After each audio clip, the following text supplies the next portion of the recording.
Pinturas de la prehistoria. Encontramos la península ibérica, que es uno de los territorios donde podemos encontrar yacimientos prehistóricos del periodo paleolítico en Europa. Existen algunos relevantes por su antigüedad, por su singularidad, por su calidad, etc. Por ejemplo, la cueva de Nerja alberga, según estudios del 2012, las que podrían ser las pinturas más antiguas de la antigüedad. Pinturas de la era Mesopotamia.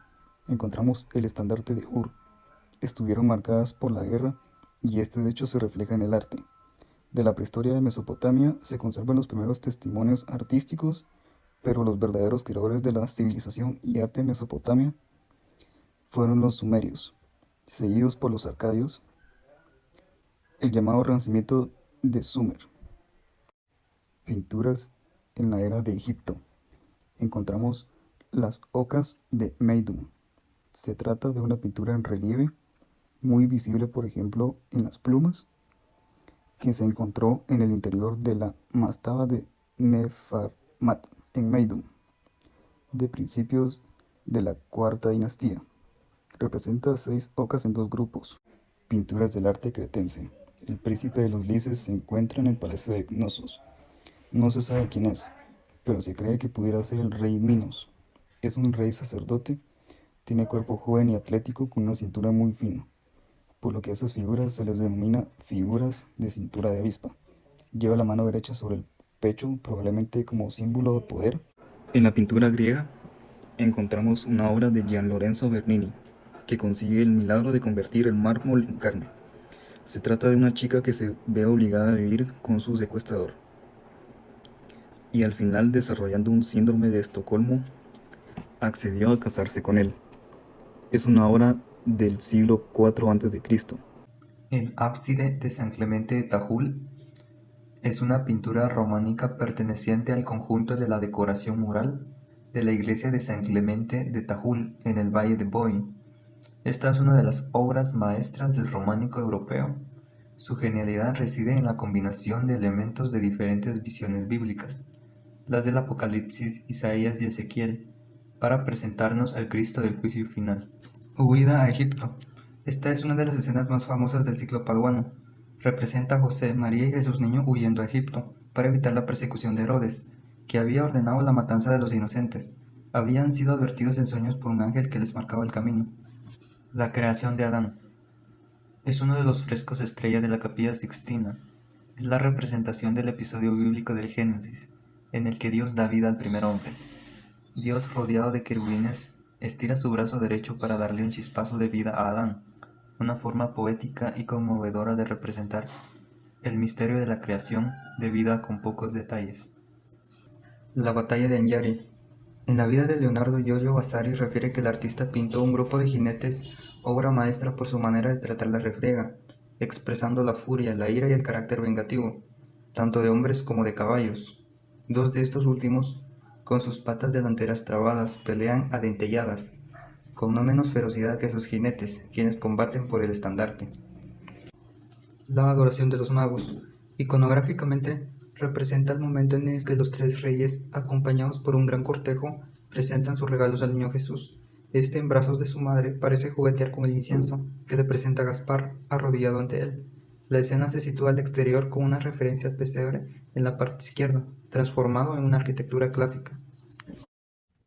La tumba del triclinio es una pintura de la época etrusco, construida por los etruscos en el año 480 a.C. Es una de las más bellas tumbas por sus magníficamente bien conservadas pinturas que se conocen de la civilización etrusca. Pinturas de estilo tardío, arcaico, entre otras una escenificación de un banquete pintado al fresco con colores suaves en el muro del fondo y en los laterales escenas de bailes.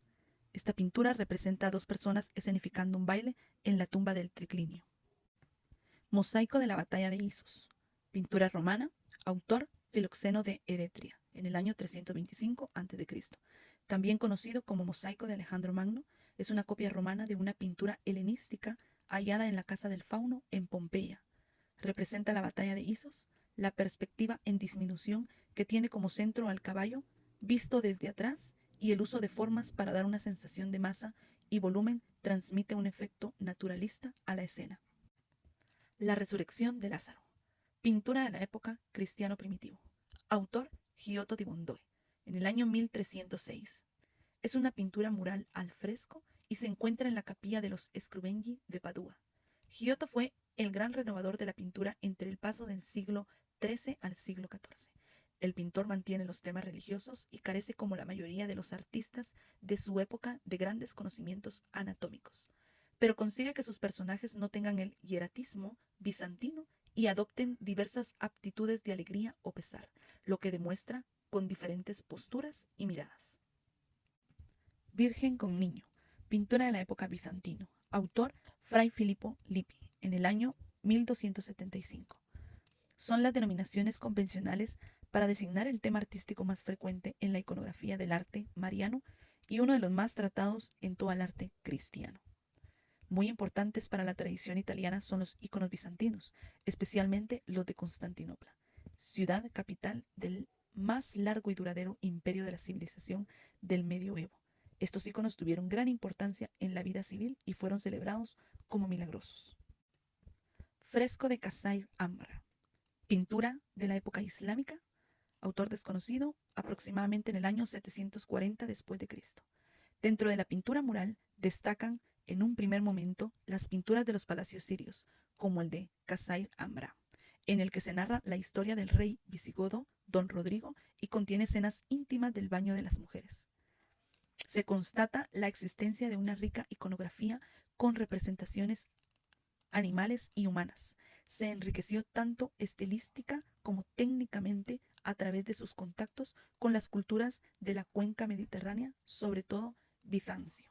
El columpio es un cuadro del artista, en rococó. Es una pintura al óleo sobre lienzo en unas dimensiones de 81 centímetros de alto por 65 centímetros de ancho. Se conserva en la colección. Encomendó este cuadro a Fragonard como un homenaje a su amante. Se cuenta que inicialmente el encargo era para otro pintor, ahora poco conocido, Gabriel Doyen, pero en este lo rechazó por su atrevimiento. Se ha convertido en el símbolo de toda época. El rococó por su refinamiento y su sensualidad, representando una escena galante en un ambiente idílico. Una joven se balancea en el columpio que empuja un hombre mayor. Neoclásico. La pintura neoclásica. La pintura neoclásica es un movimiento pictórico nacido en Roma en la década de 1760 y que se desarrolló en toda Europa, llegando especialmente en Francia hasta aproximadamente 1830, en el que el romanticismo pasó a ser la tendencia pictórica dominante. El neoclasicismo se sitúa entre el barroco y el romanticismo, pero en muchas ocasiones el tránsito de uno a otro estilo no es fácil, porque tiene rasgos semejantes, pero se lo caracterizó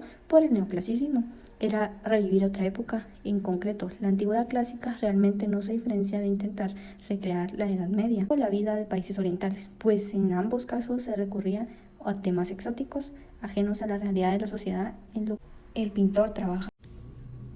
Las espigadoras, realismo. La pintura es famosa por mostrar de una manera muy humanista la realidad de la sociedad rural, lo que fue mal recibido por la clase alta francesa cuando se expuso en el Salón de París en 1857. Lo consideraron peligroso. Posteriormente se convirtió en el símbolo del patriotismo francés, utilizándose para estimular el alistamiento durante la Primera Guerra Mundial. El cuadro fue precedido por una presentación vertical de la imagen en 1854 y un bosquejo en 1855. Millet presentó el cuadro en el Salón en París en 1857. Romanticismo. La libertad guiando al pueblo. Es un cuadro pintado por Eugenie en 1830 y conservado en el Museo del Louvre de París, y uno de los más famosos de la historia. El lienzo simboliza la revolución de 1830, del día del 28 de julio. Es una escena en la que el pueblo de París se levanta con armas contra el rey Carlos de Francia. Este último había suprimido el parlamento del decreto y tenía la intención de restringir la libertad de prensa. Los disturbios se convirtieron en un levantamiento que se desembocó en una revuelta de ciudadanos franceses. No existió una cabecilla. El interés por la revuelta fue de clase en la clase media. En la burguesía se veía beneficiada del movimiento. Sin embargo, Delacroix representa la libertad como una guía que conduce al pueblo, el cual mostraba como multiforme, es decir, que con miembros de la clase social es media baja, y así la libertad es alegorizar como una mujer de suma belleza. Las pinturas de Madhubani, India. Las pinturas como una actividad ritual doméstica eran desconocidas para el mundo exterior hasta que un terremoto en la frontera de India y Nepal en 1934, cuando las casas y las paredes desplomaron. Entonces, la oficial colonial británico del distrito de Madhubani, William, el inspector dañó descubierto, encontró pinturas en las paredes interiores de los hogares de Matilda. Durante la década de 30, hubo fotos en blanco y negro de algunas de las pinturas, que hoy en día son las primeras imágenes de materia. China, retrato del emperador de Yang Sui. Autor Jan Liebig en el año 1643. Este mural representa al emperador de la dinastía Sui, nacido en el año 569, con el nombre de Yang Guang y falleció en el año 1917. Un pescador de otoño, autor Tanjin, año 1523. La pintura de la dinastía Ming es una pintura que se desarrolló durante la dinastía Ming. Era una pintura ya algo avanzada que además se basa en los logros de arte realizados durante las anteriores dinastías Song y la dinastía Yuan. Japón. Art mural de Ryan Fuji, autor Oda Takaori, principios del siglo XVIII.